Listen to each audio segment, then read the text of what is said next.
In today's video, I'm going to teach you how to add translator credit on KDP, specifically tailored for beginners who are just getting started with Kindle Direct Publishing.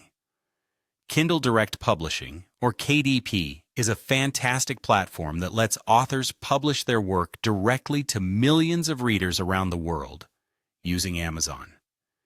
If your book has been translated into another language, giving proper credit to the translator is important, not only as a professional courtesy, but also to highlight the collaborative effort behind your book's availability in multiple languages.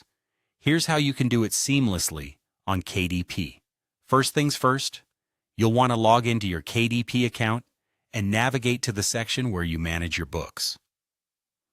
Once you're on the main dashboard, you'll need to access the book setup page for the title you're updating.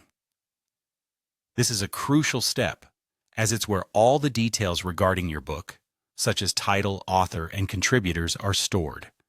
Make sure you're thorough in this section, as accurate information is key to presenting your work professionally. Once you are in the book setup area, make your way to the contributors section. This tab is particularly important because it lets Amazon know who is involved in creating your book, establishing credit where it's due. Keep an eye out on the top tabs or menu bar. Depending on any updates or redesigns, the location might vary slightly, but generally it's quite visible and user-friendly to find. In the Contributors section, you'll see various roles listed. You want to make sure you're selecting the role of translator from the given options. This is a crucial part of the process, as it specifies the nature of the contributor's involvement in your book. The roles are clearly defined, so just scroll through if needed until you find Translator. Click on it to proceed, and you'll be prompted to fill in more specific details.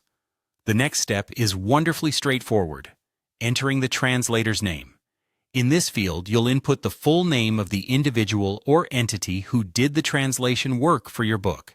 Typing it in accurately ensures that the translator receives proper recognition and it appears properly formatted in your book listings. After you've filled in the translator's name, it's essential to save these details. You'll often find a Save or Submit button right at the end of this section. Click it to ensure that all the information you've just entered is recorded on KDP. Saving these details not only updates your publishing records, but also guarantees that any potential updates are reflected in the online store, enhancing the credibility of your publication. And there you have it. By following these steps, you have successfully added translator credit to your book on KDP. Remember, acknowledging contributors is a vital part of the publishing process that supports transparency, collaboration, and the overall quality of your publishing